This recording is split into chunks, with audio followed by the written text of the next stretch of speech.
Hi చెమిలి. Shekhar మామ ఎక్కడున్నారు? Phone చేసినా కాల్ తీయలేదు. నానికి మోకాలు నొప్పులు ఇంకా ఎక్కువయ్యాయి, రెస్ట్లో ఉన్నారు.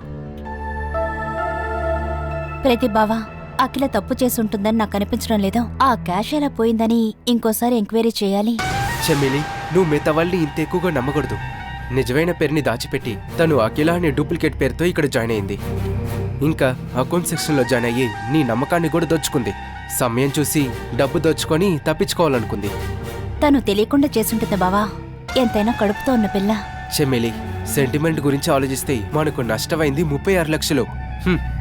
ఆ డబ్బు పోతే అనుకుంటే కేసుని వాపస్ తీసుకుందాం. వాళ్ళని ఎంక్వైరీ చేయనివ్వండి, కానీ అఖిలది చేసుండకపోతే? అది తనే చేసిందని ఖచ్చితంగా చెప్తాను. పోలీస్ స్టేషన్లో తనని ఇప్పుడు ప్రశ్నిస్తున్నారు. ఏవైనా తను ఇప్పుడు వరకు తప్పు ఒప్పుకోలేదు. పోలీస్గా వాళ్ళకి ఎలా సమాధానం రేపించాలో తెలుసు. ప్రదీప్ బావా, తనని కష్టపట్టొద్దని పోలీసులకు చెప్పండి. చెమ్మిలి, ఈ విషయంలో రెండే జరగలవు. ఒకటి, దొంగతనం చేసింది అఖిల అని నిరూపించడానికి పోలీసుని అలో చేయాలి. లేదంటే ఇచ్చిన కంప్లైంట్ని వాపస్ తీసుకోవాలి. ఏం కావాలి?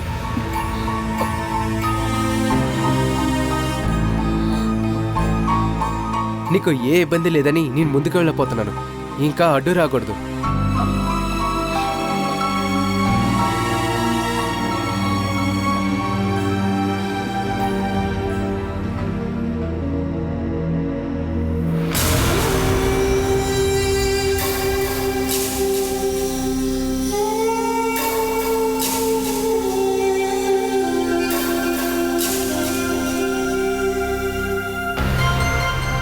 నీకు చుట్టాలు పట్టాలని ఇంకెవరూ లేరా?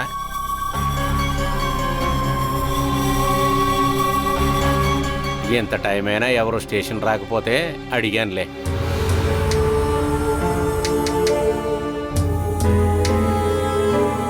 నిన్ను కస్టడీలో తీసుకున్నదే రహస్యంగా ఉంచాలని చెప్పి నీ కంపెనీ మేనేజ్మెంట్ సిఏ గారితో చెప్పారంట. లేకపోతే ప్రెస్ మీడియా వాళ్ళు చాలా మంది వచ్చేవాళ్ళు. దొంగతనం చేస్తే ఒక ఆడపిల్ల కదా, వాళ్ళు ఊరికే వదులుతారా? సార్, మీరైనా కాస్త అర్థం చేసుకోండి.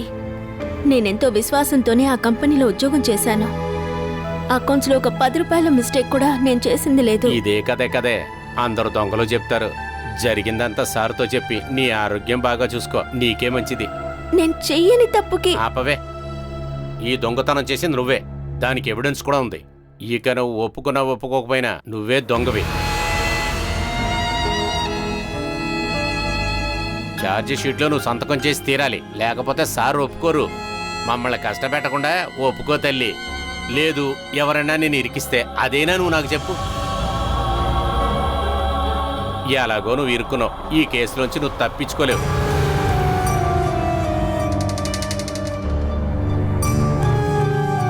నీతో కలిసి దొంగతనం చేసిన వాళ్ళ పేర్లు 2 పేర్లు చెప్పావనుకో, నీకే దెబ్బలు తగ్గుతాయి.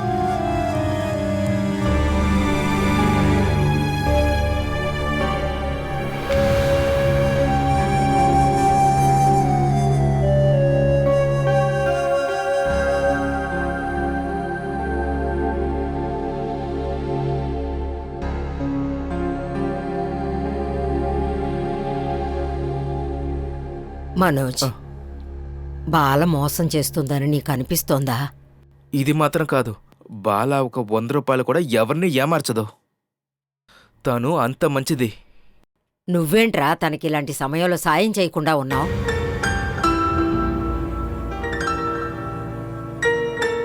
పాపం ఆ పిల్ల పక్కన నిలబడి సాయం చేయడానికి ఎవరూ లేరు. బాల తప్పు చేయదని నీకు అనిపించిందంటే తనకి సాయం చెయ్యి.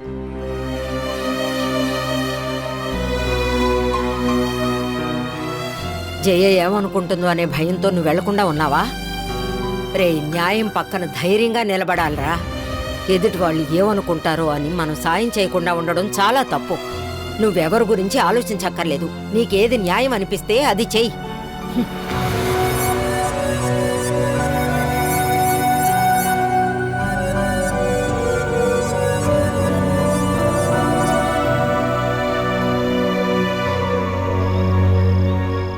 వేణువుని మన వైపు తిప్పుకోవడానికి సరైన సమయం ఇది. వేణు అన్నతో పెద్దగా సంబంధాలు కలిగి ఉండకపోవడం మంచిదని నాకు అనిపిస్తోంది. ఒరే మూర్ఖుడా, ఈ ఇల్లు కట్టే సమయానికి మీ నాన్న పేరు మీద ఉన్న స్థలాన్ని నా పేరున రాయించుకున్నాను. ఎందుకంటే ఇది తరతరాల ఆస్తి. దాని ప్రకారం వాడు కేసు వేస్తే ఒక వాటా ఇవ్వాలి. 10-15 సెంట్లో రాసిస్తే సరిపోతుందిగా. రాసిద్దాంరా, కానీ ఆ బాలతో ఉన్న సంబంధాలన్నీ తెంచుకోవాలి. ఇకపైన అదంతా జరుగుతుందని నాకు అనిపించట్లా. ఎందుకమ్మా రమ్మనా? వేణు గురించి చెప్పడానికి పిలిచానురా. వాడి గురించి ఏం మాట్లాడాలి? ఏం జరుగుతుందో తెలియక ఇంట్లో పిచ్చోళ్ళ తిరుగుతున్నాడు. వాడి గురించి ఏం మాట్లాడాలి? మీరిద్దరూ ఒక మాట మీద ఉంటే వేణుని ఈజీగా మన వైపు తిప్పుకోవచ్చు. ఆహా సూపరా. ఎండ్రకాయన పట్టుకొని లుంగీలో వదిలినట్టు. పర్ఫెక్ట్గా వాళ్ళిద్దరినీ ఇక్కడి నుంచి ఎలా పంపించాలని ఆలోచిస్తున్నాం. నువ్వు అనుకున్నట్టు వాడింత త్వరగా ఇక్కడి నుంచి వెళ్ళడు. నువ్వు కాస్త ఆలోచించు. వేణు ఇంతవరకు ఏదైనా తప్పు చేశాడా? లేదు కదా. మనమే వాడిని అనవసరంగా ఇబ్బంది పెట్టాం. అదంతా ఆ బాలా వల్లే కదమ్మా. అది పోలీస్ స్టేషన్లో ఉంది కదా, ఎవరు దానికి జామీన్ ఇస్తారు? అది జైల్లోనే ప్రసవించి అక్కడే చావనివ్వండి. అది ఎలా పోతే మనకే? అది జైల్లో ఉందన్న బాధతో వాడిని తాగుడు మొదలెట్టనివ్వండి. మత్తెక్కువై ఎక్కడైనా పడిపోయే వరకు తాగనివ్వండి. అరే జస్ట్ ఏ మినిట్. ఈ వేణు అనేవాడు నీ కొడుకే కదమ్మా? నన్ను గౌరవంగా మర్యాదగా చూసుకునేవాళ్ళు మాత్రం నా కొడుకులుగా ఉండాలి. బాలా వేణు జీవితంలోకి వచ్చాకే కదా ఇలాంటి అవంతరాలు జరుగుతున్నాయి. దానికోసమే వాడు తెలిసి తెలియక మనతో అలా ప్రవర్తిస్తున్నాడు. ఇలా చూడు, ఇప్పుడు అది లేదు.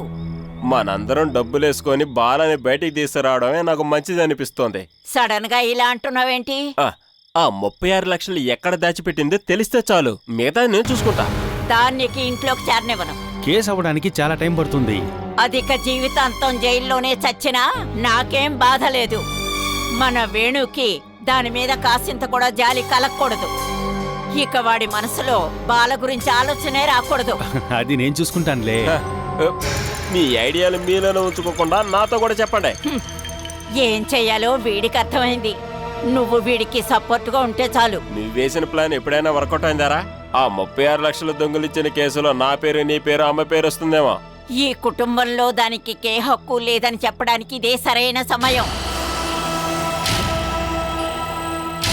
వేణుకి దాని మీద ఉన్న కోపాన్ని మనం ఉపయోగించాలి.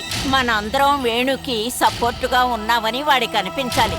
బాలా నుంచి వేణుని దూరం చేశామంటే వాడిని ఇంటి నుంచి పంపడం సులభం.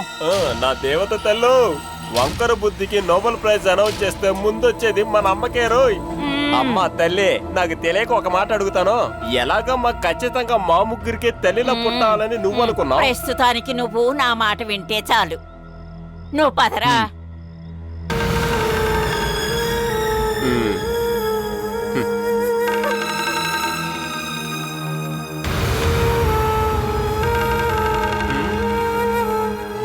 ఏదేమైనా 36 లక్షల రూపాయలు.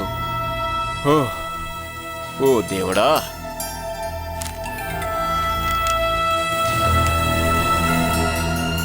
ఇదిగో. సరే సార్.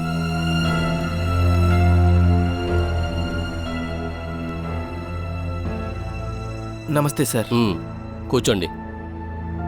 మీరు కస్టడీలో తీసుకున్న బాలా అక్క వాళ్ళ హస్బెండ్ నేను, మనోజ్. పర్వాలేదు, కూర్చోండి. ఇది ఇప్పుడు సిఐ గారు చూసుకోవాల్సిన కేసు. ఆయన ఇప్పుడు ఇక లేరు కాబట్టి నేను చూసుకుంటున్నాను. ఇలాంటి ఒక క్రైమ్ బాలా ఖచ్చితంగా చేసి ఉండదు. అంత డబ్బు కాజేయాలని ముందుగానే ప్లాన్ చేయటం వల్లే కదా తప్పుడు పేరుతో ఆ కంపెనీలో జాయిన్ అయ్యింది. బాలాని వాళ్ళ అమ్మమ్మ ఇష్టంగా పిలుచుకున్న పేరు అఖిల. దానివల్ల కూడా ఉండొచ్చు సార్. మా అమ్మ కూడా నన్ను చిన్నప్పుడు కృష్ణయ్య అని పిలిచేది. ఆ పేరు నేను పనిచేసే చోట ఇవ్వలేను కదా. మనోజ్గా అలాంటి పేరు ఏమైనా ఉందా? అమ్మ మనో అని పిలుస్తుంది. ఆ పేరేనా మీ ఆఫీసులో ఇచ్చింది? అవునా? లేదు. అందుకే నేను అంటున్నాను, ఇది బాగా ప్లాన్ చేసి చేశారు. తను ఒంటరిగా చేసి ఉండదు, కానీ కంప్లైంట్ ఇచ్చింది తన మీద. బాలాని జామీన్లో తీసుకోలేమా సార్? ఇది కాంప్లికేటెడ్ కేసు కదా, స్టేషన్లో జామీన్ ఇవ్వలేరు. కోర్టు సమయం కూడా అయిపోయింది. రేపు ఎల్లుండి కోర్టు లీవు. అప్పుడు దాకా బాలా తానేని ఇక్కడ ఉంచలేం. కేసు కూడా ఫైల్ చేసేసాం. సిఏ గారు మెజిస్ట్రేట్ దగ్గరికి తీసుకువెళ్ళమన్నారు. మీరు పని చేయండి, ఒక లాయర్ని చూసి డిస్ట్రిక్ట్ కోర్టులో బెయిల్ అప్లై చేయమనండి. ఇది తప్ప వేరే దారే లేదా సార్? సెక్షన్ 406, 490, 420 ఈ 3 సెక్షన్లోనే కేసు ఉన్నాయి. కంప్లైంట్ ఇచ్చిన వాళ్ళు స్ట్రాంగ్గా ఉన్నారు, అందుకని మేమేం చేయలేం. ఇంకంతా కోర్టే చెప్పాలి. నేను బాలాని చూడొచ్చా సార్? తప్పకుండా. Hello sir, charge sheet file చేశాం సార్. మీరు చెప్పినట్టే చేశాం. నేను పంపిస్తాను, సైన్ చేసి పంపించండి. లేట్ అవుతుంది సార్. మీరు సైన్ చేసి ఇస్తే మేజిస్ట్రేట్ దగ్గర హాజరు చేస్తాం. Okay sir. సిఐ గారు దీని గురించి అడుగుతున్నారు.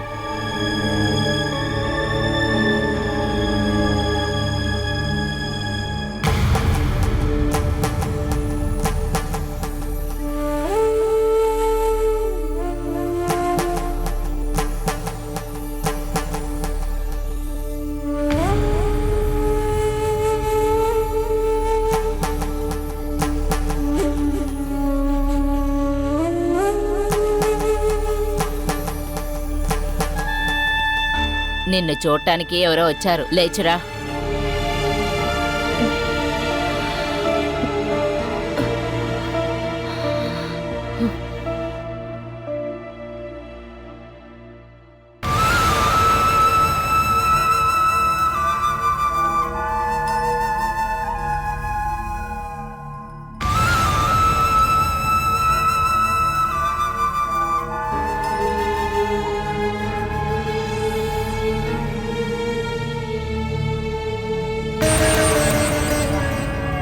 ఏదైనా మాట్లాడాలనుకుంటే మాట్లాడండి. 5 నిమిషాలే టైము. మ్యాజిస్ట్రేట్ దగ్గరికి తీసుకువెళ్ళాలి.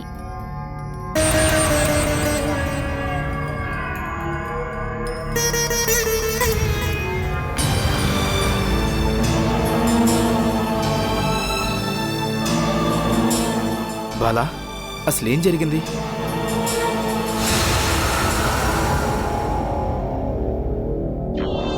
నువ్వేదైనా తప్పు చేసి ఆ ఫండ్ వేరే అకౌంట్కి ట్రాన్స్ఫర్ అయిపోయిందా ఏంటి? లేక కావాలని ఎవరైనా చీట్ చేశారా? మీరిప్పుడు అడిగారుగా బావా ఏం జరిగిందని. నాకేం అర్థం కావట్లేదు. నా చుట్టూరు ఏం జరుగుతుందో అర్థం కావట్లేదు. ఎవరి మీదైనా సందేహం ఉందా నీకు? ఎవరిని అనుమానించమంటారు? అందరినీ నమ్మడం మాత్రమే కదా నాకు తెలిసింది. నేను ఇవాళే వెళ్ళి ఒక లాయర్ని కలిసి నిన్ను జామీన్లో తీయటానికి చూస్తాను. నువ్వు ధైర్యంగా ఉండు. చూడు బావా, నా విషయంలో నువ్వు తలదూర్చొద్దు. నాకిప్పుడు టెన్షన్ కాస్త తగ్గిందనుకోండి. సంవత్సరంన్నర నుంచి నేను ఇంకో లాకప్లోనేగా ఉన్నాను. నా గురించి ఆలోచించి మీరు దిగులు పడొద్దు. నా వల్ల మీరు అక్క ఎటువంటి గొడవ పడ్డం నాకిష్టం లేదు.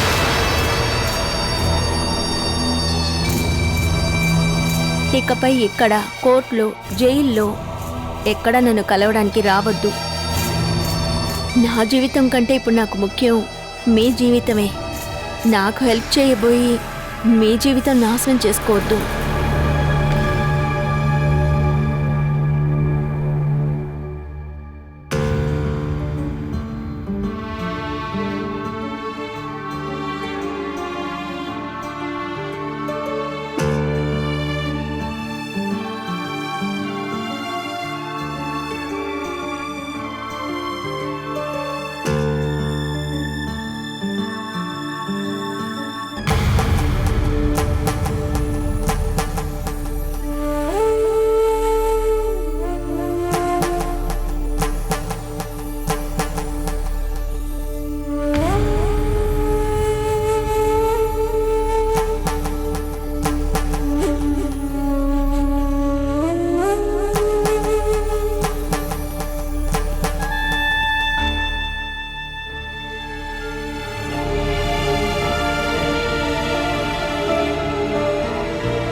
అత్తయ్య, జ్వరం తక్కువైంది. లేవండి, ఈ కాఫీ తాగండి. లేవండి అత్తయ్య, లేవండి. మెల్లగా వెనక్కి ఆనుకోండి.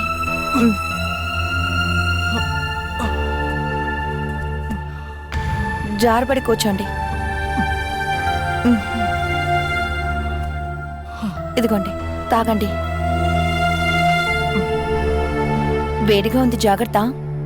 చెప్పాలంటే నిన్ను చూసుకోవాల్సిన సమయం ఇది. ఇలాంటి సమయంలో నేను ఇలా పడకేయాల్సి వచ్చింది. ఒక చిన్న జ్వరమే కదా, ఈ కాఫీ మీరు తాగాక జ్వరం ఎగిరిపోతుంది. తాగండి.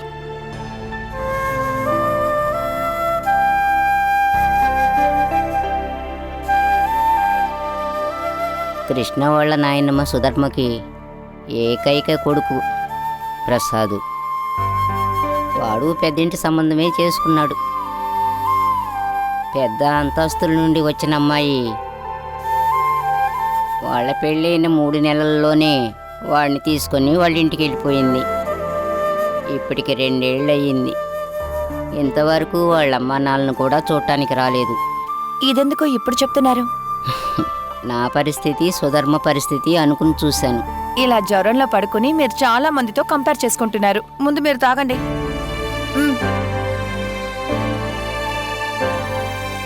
ఆర్కే ఎప్పుడు మీ సొంతమే. ఆయన అమ్మగారు ఇప్పుడు నా సొంతం. మిమ్మల్ని వదిలేసి నేను ఎక్కడికి వెళ్ళను.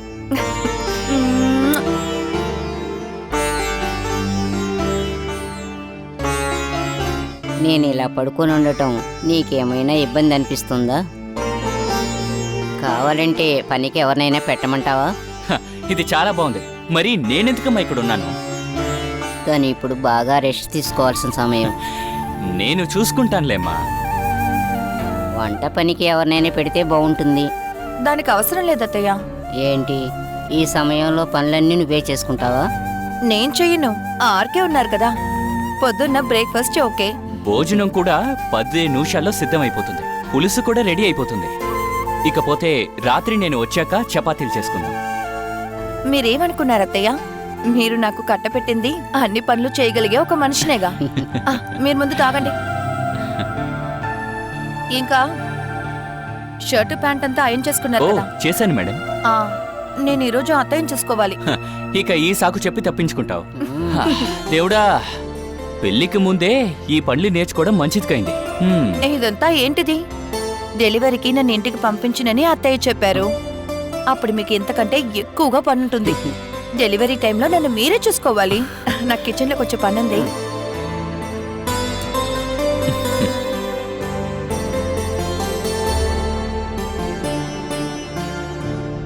ఇప్పుడు ఎలా ఉందమ్మా? 5 నిమిషాలు తను నా ప్రక్కన కూర్చుంటే చాలు, నీరసమంతా పోతుంది. మరి నేనొస్తే పోదా? తను నీలాగానా ఏంటి? తనకి నేనంటే చాలా ప్రేమ ఉంది. చూసావుగా, తన ఆరోగ్యం కూడా చూసుకోకుండా నా గురించే ఎంతో కష్టపడుతుంది. ఇలాంటి అమ్మాయి కోడలుగా రావడం నువ్వు చేసుకున్న అదృష్టం. నాది కాదు, నీదే అదృష్టం. నీ జీవితానికి తనొక అదృష్ట దేవతరా. నువ్వెప్పుడూ తనని బాధ పెట్టుకుని చాలు. నిన్ను ఇంతలా చూసుకుంటున్న అమ్మాయిని నేను బాధ పెడతానా? ఇప్పుడు తనకున్న దిగులంతా వాళ్ళ నాన్న అన్నయ్య విడిపోయి ఉండటమే. ఆ సమస్య కూడా తీరిపోతే తను సంతోషంగా ఉంటుంది. మొదటి అడుగు బానే వేశాను. ఇకపై వాళ్ళిద్దరూ ఒకరినొకరు అర్థం చేసుకుంటే అదే చాలు. దానికి మార్గం కూడా ఆ దేవుడే చూపిస్తాడు.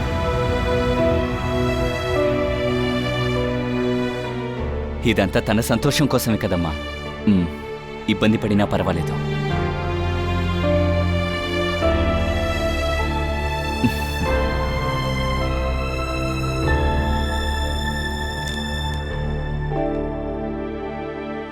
షూరిటీస్ ఉన్నారా?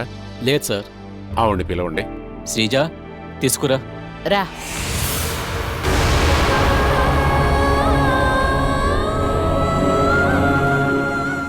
నువ్వెందుకు నా మీద అరుస్తున్నావు? ఇప్పుడు ఆయన పోలీస్ స్టేషన్కి వెళ్లారంటే ఖచ్చితంగా అది బాలను చూడటానికే. అలా అని నువ్వే నిర్ణయం చేసుకున్నావు. ఒకవేళ బాల గురించి తెలుసుకోవడానికి పోలీస్ స్టేషన్కి వెళితే అందులో ఏంటి తప్పు? మనకు కావలసిన వ్యక్తులకి ఆపద సంభవిస్తే అలా ఎందుకు జరిగిందో తెలుసుకోవడానికి మానవత్వం ఉండాలి. ఇక మీదట మనోజ్ బావ బాలా విషయంలో జోక్యం చేసుకున్నట్టయితే గనక ఖచ్చితంగా చెప్తున్నాను, పాపం తీసుకొని ఎక్కడికైనా వెళ్ళిపోతాను. అయితే వెళ్ళిపోవే. ఇంత మంచి భర్త, మంచి కుటుంబం దొరికి కూడా నీకు వెళ్ళాలనిపిస్తే ఎక్కడికి పోతావో పో. అయితే మీరు కూడా ఆయనకి సపోర్ట్ చేస్తున్నారా అత్తయ్య? వాడు చేసేది తప్పైతే నేనే వద్దని చెప్తాను. అవసరమైనప్పుడు సాయం చేయడంలోనే గౌరవం ఉంటుంది. కానీ ఆయన సహాయం చేసేది బాలకి మాత్రమే కదా. అయ్యో, ఎప్పుడూ తన గురించే ఏడుస్తావు. ఎదుటి వాళ్ళు ఏం చేస్తారో అని తలుచుకుని ఇంతవరకు ఏమీ చేయలేదు. వాణ్ణి పెంచింది నేను ఒక మగాడిగా. అలాంటి మగాడిని నీకు అక్కర్లేదనుకుంటే ఎక్కడికి వెళ్తావో వెళ్ళు.